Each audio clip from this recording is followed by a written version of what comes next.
Hello, animal lovers. I'm Amy Vanderoff, and I am so excited to introduce you to Mike and Minnie's Paw Tips, brought to you by Paw Lofts Dallas. Now, this is your one-stop shop for everything you want to know about your beloved pet, whether it's grooming and bathing, what questions to ask at the vet's office, or do you need pet insurance? So we're going to answer all those questions and more right here. When it comes to mealtime for your dog, are you feeding them the right kibble? Not all kibble is created equal, and do you have to spend more money to get the best product? Mike Sullivan is going to answer those questions next. Hey everyone, and welcome to another edition of Mike and Minnie's Paw Tips, brought to you by Paw Lofts Dallas. Hey Mike, how are you? Hey Amy, how are you? I'm good. I'm holding a 4-month-old corgi. This is Waffles. And he's a perfect one to demonstrate that we all want the best for our pets, but sometimes, Mike, we don't know what the best is, and especially when it comes to dog food, the selection is completely overwhelming. Waffles agrees. Absolutely. Well, the problem with a lot of the dog food is that people believe the fancy packaging and the fancy advertisement, and if it looks green and it looks natural, it must be green, it must be natural, and it's not the case. But today what we want to talk a little bit about is kibble, which is the most common dry food that everyone feeds. What I wanted to today is try and educate people on actually how to read the package of the food, and that will tell you pretty much everything you need to know about the quality of what goes in the bag.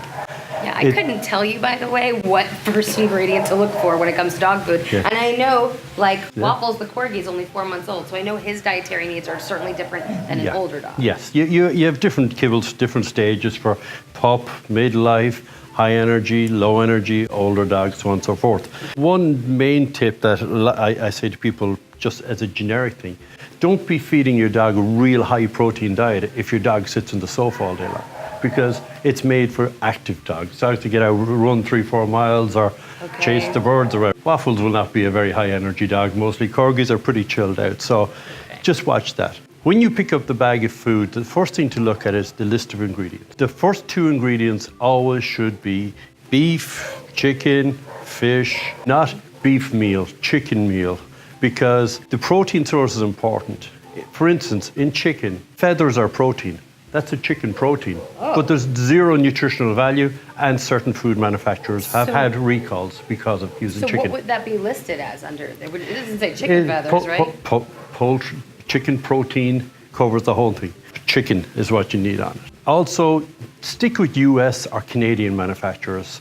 Canada probably makes some of the best food, a lot. Real natural. There's 1 or 2 brands up there I won't mention, but with a little bit of research you'll find out who they are. But you need to check that it's meat. The second thing is whole vegetables, not processed vegetables, and whole grains as well, because again, the processing takes a lot of the nutritional value out of it. No added colors or artificial preservatives. So if you follow those few basic rules, it will narrow the field of thousands down to maybe 20 or 30 really good brands. We have compiled a list of some of the best foods that have passed 5-star rating that fit all the criteria.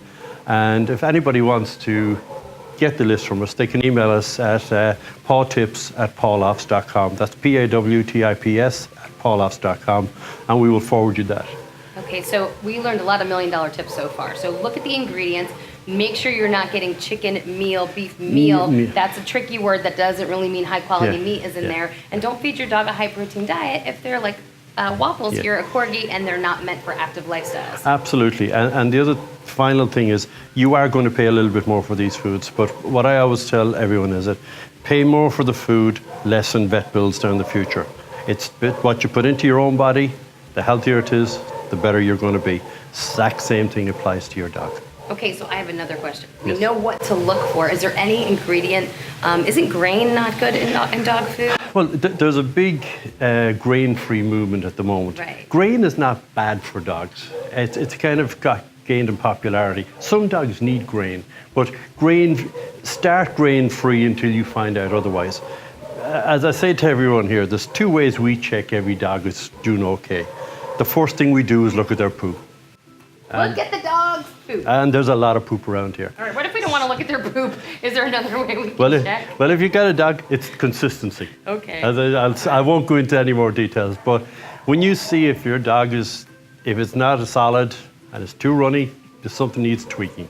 And it's just trial and error. If it looks different than it normally does. Absolutely. Okay. They all get upset tummies every now and again, and things change because dogs will eat anything that's put in front of them.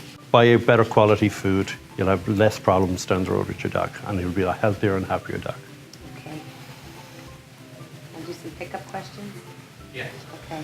What's a pickup question? Like pick up just more to get more stuff, and then Okay. I think look at me more. Okay. But Right. shoot your face kind of to the camera, I think. Okay. Okay, so if we were taking home our brand new puppy, like Waffles here, what kind of puppy food are we looking for? How are their digestive systems and nutritional needs different than an adult Yeah. dog? Well, because they're growing so quickly, they need super high protein foods to help the body development and all that. And they obviously need to be something with a smaller kibble size, because the kibbles come in different sizes depending on the size of the dog, because you don't want something the size of an M&M if you're feeding a 200-pound Rottweiler. And you don't want to be giving big chunks to a little pup like Waffles here. So it's something appropriate to the breed, size, but high in protein, and all the same criteria I mentioned earlier for the big dog food applies to the pup.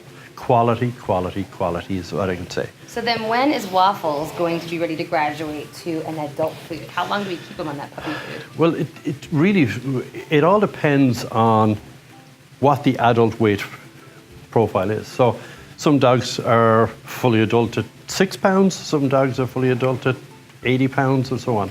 So when he hits whatever the breed appropriate weight is, then you start transferring across. Okay. It's like with a baby, you keep them on formula till they get veg, and then you move them on into the heavier stuff as they get bigger. So there's not rocket science, it's just a little bit of common sense. A little bit of homework if you want to bring home the right food. Absolutely. Mike, thank you so much for these great tips on what to feed our dogs and our puppies like Waffles here. How do we find out more information? If you just email us at pawtips@pawlofts.com, we will send you through a list of any of the good foods that we have researched and are happy to recommend. And if you have any other nutritional questions, just email us and we'll do our best to answer you.